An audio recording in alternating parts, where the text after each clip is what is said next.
Hello students, जैसा कि आप सभी को पता है कि हम पिछली वीडियो में क्या डिस्कस किया, मैंने आपके साथ वैल्यू ऑफ सप्लाई निकालने का हमारा जो फोर्थ मेथड है सेक्शन 15.4 के अकॉर्डिंग हम यदि हमारे सेक्शन 15.1, 2, 3 अप्लाई नहीं हो पाते, उनके अकॉर्डिंग वैल्यू ऑफ सप्लाई नहीं निकल पाती, तब हम कौन सा मेथड यूज़ करते हैं, सेक्शन 15.4 के अकॉर्डिंग निकालते हैं। इस पर सप्लाई रूल 2017 लागू होता है। ठीक है, तो मैंने आपके साथ डिस्कस किया था। इसके अंदर कितने रूल है? 9 रूल है, जो कहाँ से स्टार्ट होते हैं, रूल 27 से लेकर रूल 35 तक है।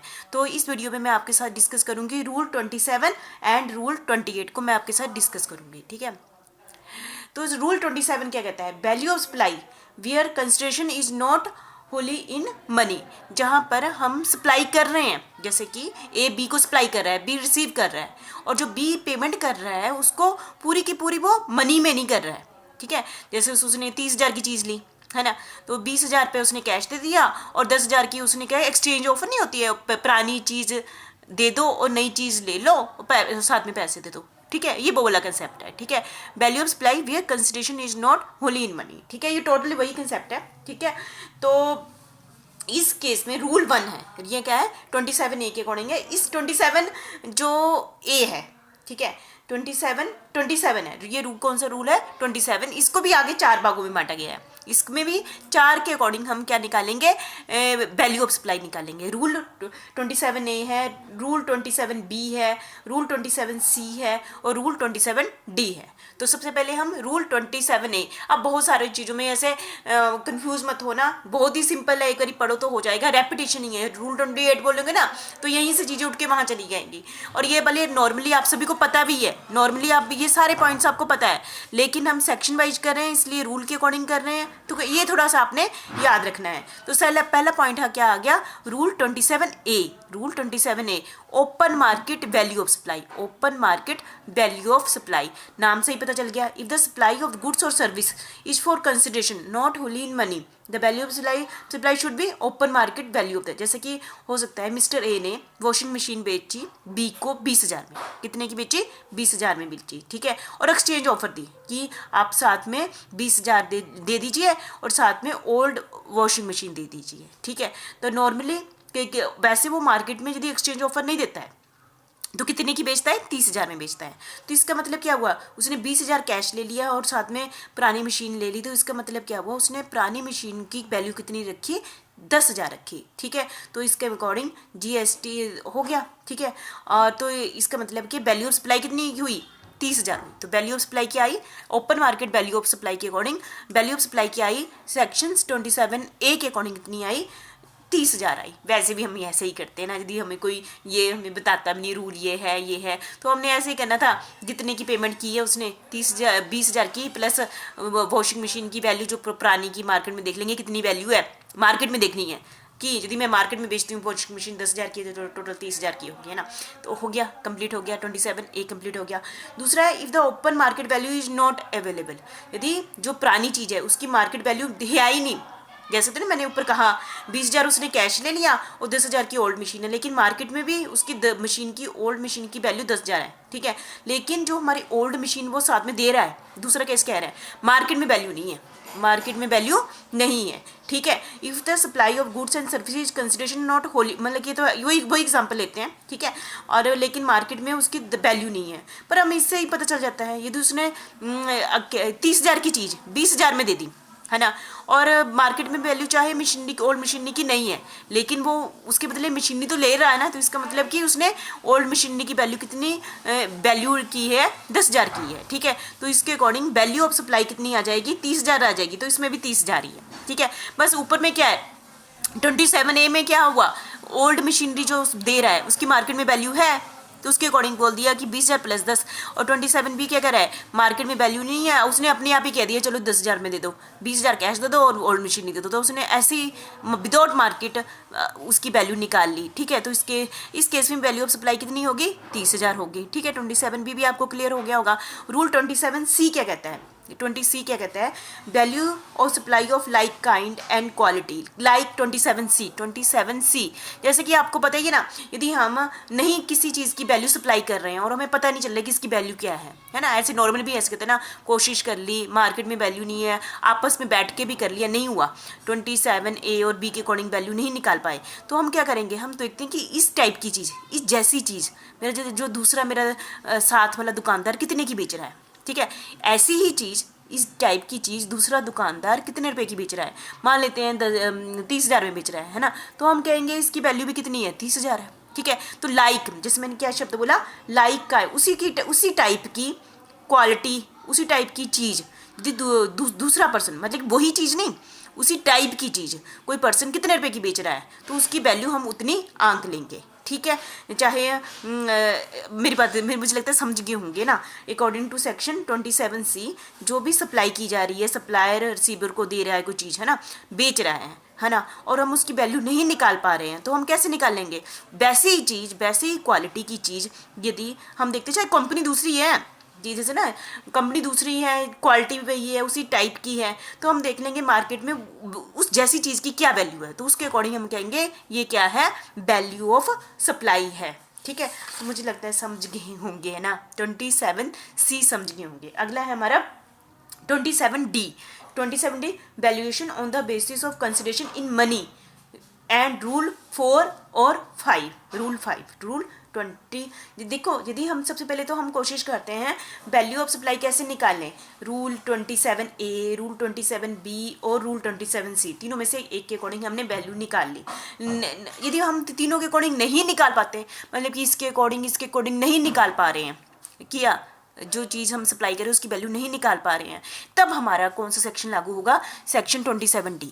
सेक्शन 27D के अकॉर्डिंग वैल्यू ऑफ सप्लाई कैसे कैलकुलेट करनी है, तो कहते हैं, तो वैल्यू ऑफ सप्लाई इस केस में कैसे निकालनी है, इस पर रूल 30 और रूल 31 लागू होगा, ठीक है। कंसिडरेशन इन मनी, एक तो जैसे ना 20,000 रुपये कैश दे दिया, plus amount equivalent to consideration not in money as determined by application of rule 30 और रूल 31। मतलब कि अब हम मार्केट में देखना, रूल देखने, जैसे तो ना कि किसी चीज़ का रूल के अकॉर्डिंग हम वैल्यू निकालेंगे, रूल के अकॉर्डिंग। मैं आपको एग्जाम्पल समझाती हूँ, ऐसा नहीं है, जैसे कि हमारा ले लेते हैं कि जितनी कॉस्ट ऑफ प्रोडक्शन है, जैसे हमारा मशीन की बात कर रहे हैं, जैसे जो चीज़ काइंड्स में दी उसकी बात कर रहे हैं ना, तो उसमें क्या करेंगे, उसकी कॉस्ट में 10% ऐड कर देंगे, जितनी भी चीज़ होगी उसकी जो वैल्यू होगी ना, कॉस्ट होगी, उसमें 10% ऐड कर देंगे, जो वैल्यू आ जाती है, और या फिर रेजिडुअल मेथड से वैल्यू निकालेंगे, तो उसको हम क्या कहेंगे, वैल्यू ऑफ सप्लाई। ये जो रूल 30 और रूल 31 है, इसको मैं डिटेल में आपको फिर से बताऊंगी, ठीक है। तो आप सभी को पता चल गया 27A क्या कहता है, कि चलो मार्केट में जो मैं साथ में मशीनरी दे रही हूँ ओल्ड, उसकी मार्केट में क्या वैल्यू है उसके अकॉर्डिंग, है ना। और 27B क्या कहता है, यदि मार्केट में वैल्यू नहीं है, हम आपस में मिलके जो डिसाइड कर लिया। और रूल 27C क्या कहता है, उस जैसी चीज़, लेकिन वो नहीं, उस जैसी चीज़, उस क्वालिटी जैसी चीज़ मार्केट में कितने रुपए की बिक रही है, तो उसको हम वैल्यू ऑफ सप्लाई कह देंगे। और रूल 27D क्या कहता है, यदि तीनों के अकॉर्डिंग भी वैल्यू ऑफ सप्लाई नहीं कैलकुलेट हो पाती है, तब हम क्या करेंगे, उसके अंदर रूल 30 और या फिर रूल 31 अप्लाई करके निकाल लेंगे। रूल 30 और 31 क्या है, ये बहुत जगह रिपीट होना है, इसलिए मैं आपको डिटेल में फिर से बताऊंगी, ठीक है। तो इसी के साथ हमारा सेक्शन 15(4) का पहला रूल, 9 रूल है ना, रूल 27 कंप्लीट होता है, ठीक है। अगला रूल है हमारा रूल 28। रूल 28 किसके बारे में बताता है, value of supply between distinct और रिलेटेड पर्सन। जैसा कि हमने पहले कहा था ना, सेक्शन 15(1) में क्या कहा था, जब भी सप्लाई होगी, है ना, और रिसीवर होगा, तो उनके बीच में कोई भी रिलेशनशिप नहीं होना चाहिए, क्योंकि यदि रिलेशनशिप होगा तो ओरिजिनल वैल्यू नहीं निकल पाएगी, है ना, क्योंकि हमें टैक्स देना ना, तो इसलिए हमें क्या चाहिए होती है, ओरिजिनल वैल्यू चाहिए होती है, ठीक है। तो इसलिए ओरिजिनल वैल्यू नहीं निकल पाएगी, तो सेक्शन 15(1) क्या कहता था कि उनके बीच में रिलेशनशिप नहीं है। और रूल 28 क्या कहता है, यदि दोनों के बीच में कौन सा रिलेशनशिप है, एक तो मैंने क्या बोला, डिस्टिंक्ट पर्सन है, यदि दोनों सप्लायर और रिसीवर क्या है, डिस्टिंक्ट पर्सन का मतलब क्या है, person registered under the same pan, दोनों रजिस्टर्ड के हैं, एक ही पैन है दोनों का, ठीक है। या फिर सप्लायर और रिसीवर आर रिलेशन, उनके बीच में रिलेशनशिप है, तब उस केस में वैल्यू ऑफ सप्लाई कैसे निकालेंगे, उस केस में वैल्यू ऑफ सप्लाई कैसे निकालेंगे, सेक्शन 28 ये है इसकी डेफिनेशन। इसके अंदर भी 3 पॉइंट हैं, सेक्शन 28A, है ना, 28B और 28C, ठीक है। यदि आपने रूल 27 के जो सारे पार्ट्स में 4 पार्ट थे ना, चारों सुन लिए होंगे, तो देखना आप जब इसको भी देखेंगे तो रेपिटेशन नहीं है, बस हमारा हेडिंग इंपॉर्टेंट था, ठीक है। क्योंकि अब सप्लाई किसको की जा रही है, डिस्टिंक्ट मतलब जो एक ही पैन है, दोनों पर्सन का, सप्लायर और रिसीवर का पैन क्या है, एक ही है। रिलेटेड पर्सन मतलब मेरे रिश्तेदार है जिसको सप्लाई की रही है। यदि रिश्तेदार है उसको हम सकता है फ्री भी दे दूँ, तो वैल्यू ऑफ सप्लाई तो ओरिजिनल निकालनी है क्योंकि टैक्स देना है, ठीक है। तो ये इंपॉर्टेंट चीज़ है। तो सबसे पहले आ जाता है सेक्शन रूल 28A। तो पहले क्या है, ओपन मार्केट वैल्यू। देखो 27A में भी यही था ना, ओपन मार्केट वैल्यू, ठीक है। यदि आपको ओपन मार्केट के अकॉर्डिंग हम निकाल लेंगे। जैसे कि हम एग्जांपल लेते हैं कि एक्स ने बाई को क्या दी, फैमिली मेंबर था, ठीक है, उसने फ्री में एलईडी दे दी, अपने एक्स ने बाई को फ्री में एलईडी दे दी, ठीक है। तो उसकी वैल्यू तो निकालनी पड़ेगी, क्यों, क्योंकि वैसे मार्केट वैल्यू कितनी की है, 20,000 की है, ठीक है। एलईडी उसने एक ही फैमिली मेंबर थे, एक ने बी को दे दी, सप्लाई कर दी, बी ने रिसीव कर ली, पर हमने टैक्स देना है ना, तो हम वैल्यू कैसे निकालेंगे, मार्केट में क्या वैल्यू है उस एलईडी की, 20,000, तो वैल्यू ऑफ सप्लाई कितनी आ गई, 20,000। देखो आपको पता है कि बहुत ही ईजी बात है, छोटे से बच्चे को बताएं तब भी पता चल जाएगा, ठीक है। तो पर हमने इसलिए बात की क्योंकि ये रूल है, रूल 28A मार्केट के अकॉर्डिंग, ठीक है। और दूसरा क्या है, value of supply like kind and quality. हमने वहाँ पर पीछे क्या किया, 27C में किया, यही पॉइंट हमने किस में किया, 27C में किया। यदि हम अपने रिलेटिव को सामान दे रहे हैं, ठीक है, और उसे यदि मैं डिस्टिंक्ट पर्सन मतलब ए सेम पैन है और हम दे रहे हैं, और open market value is not available. Open market हम काइंड्स और क्वालिटी तभी दूसरी चीज़ देखते हैं ना, जब हम मार्केट में वैल्यू नहीं अवेलेबल है, तब हम क्या करेंगे कि जो सप्लाई में मुझे समझो फैमिली मेंबर को ही की है, एक्स ने बाई को कर दी सप्लाई और मार्केट में उसकी वैल्यू नहीं है, तब हम क्या करेंगे, उस क्वालिटी जैसी चीज़ मार्केट में क्या रेट है उसको हम वैल्यू ऑफ सप्लाई कहेंगे। तो मैं बहुत ज़्यादा नहीं बोलूँगी क्योंकि मैंने 27C में इसको डिटेल में बोल दिया है, ठीक है, वो वही पॉइंट है, ठीक है। तो 27 वो रेपिटेशन वही है, लेकिन वहाँ पर क्या था, वहाँ पर यहाँ पर क्या है, यहाँ पर है कि रिलेशनशिप है, हमारा हेडिंग है इम्पोर्टेंट है, अंदर का मटेरियल सेम ही है, ठीक है। और 28C determined by application rule, जैसे वहाँ पर क्या था, 27D था, ये है ना, वहाँ पर यही पॉइंट है, वहाँ पर 27D था, यहाँ पर 28C है, कम हो गया ना। इफ द और मतलब डिस्टिंक्ट मतलब सेम पैन के अंदर है ना, तो वो कहते हैं कि यदि पहले तो हमने कोशिश करनी है कि जो वैल्यू ऑफ सप्लाई किसके अकॉर्डिंग निकले, ओपन मार्केट के अकॉर्डिंग निकले, नहीं मार्केट में वैल्यू है तो बी के अकॉर्डिंग निकले, फिर नहीं है फिर तो फिर सी आता है, मतलब पहले ऊपर वाले लागू होंगे, नहीं होता है ना, तब हम 28C में जाएंगे। तो कहते हैं कि यदि दोनों नहीं लागू तो कौन से रूल होंगे, जैसे मैंने वहाँ भी कहा था सेम ही बात, रूल 30 या फिर रूल 31 के अकॉर्डिंग होगी।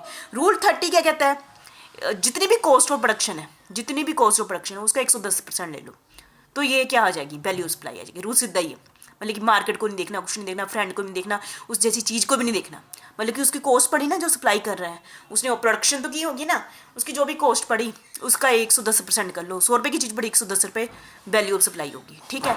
और रूल 31 क्या कहता है, रीजनेबल बेसिस, कुछ बेसिस के बेस पर बना लो, ठीक है। इसको हम बाद में डिटेल में करेंगे, ठीक है। तो आपको पता चल गया, सेक्शन 28A के अकॉर्डिंग निकालेंगे पहले, फिर नहीं होता बी के अकॉर्डिंग निकालेंगे वैल्यू सप्लाई, नहीं होता तो सी में तब जाएंगे, ठीक है। तो इस पर क्या रूल 30 या फिर रूल 31, रूल 31 सीधा ही कहता है 110% कर दो कॉस्ट का, ठीक है। मैं आगे भी यही करूँगी, आगे और भी जगह भी यही रेपिटेशन होगी, ठीक है। तो 110% कर दो, सीधी बात है, रूल ही बना दिया, ठीक है।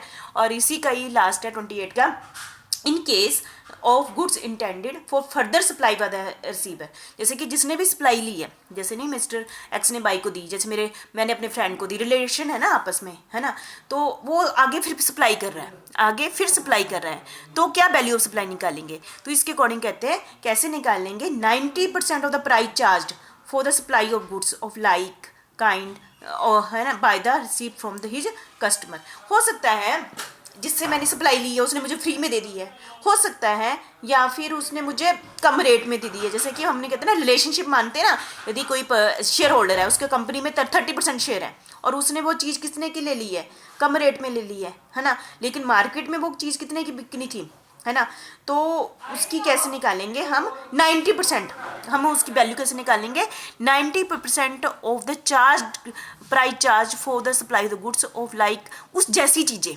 मार्केट में जो भी मतलब कि यहाँ कहने का मतलब है, फिर ओवरऑल में ये कहता हूँ, उस जैसी चीज़ उस जैसी चीज़ मार्केट में जो भी वैल्यू होगी उसका 90% लेना। जैसे ऊपर बोला ना उस जैसी चीज़, है ना। इस केस में क्या है, यदि उस जैसी चीज़ मार्केट में जो भी कीमत होगी, है ना, यदि 100 रुपये की है तो उसमें 90 रुपये मान लेंगे, वैल्यू ऑफ सप्लाई, ठीक है, by the receiver from his customer, ठीक है।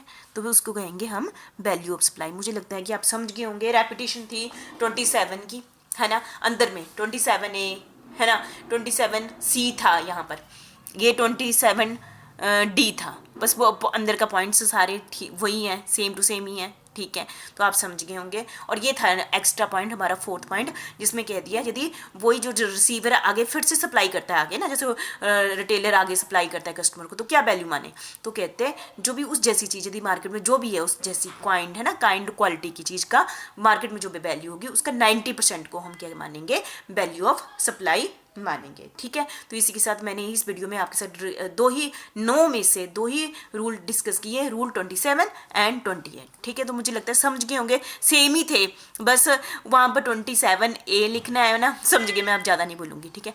Thank you very much.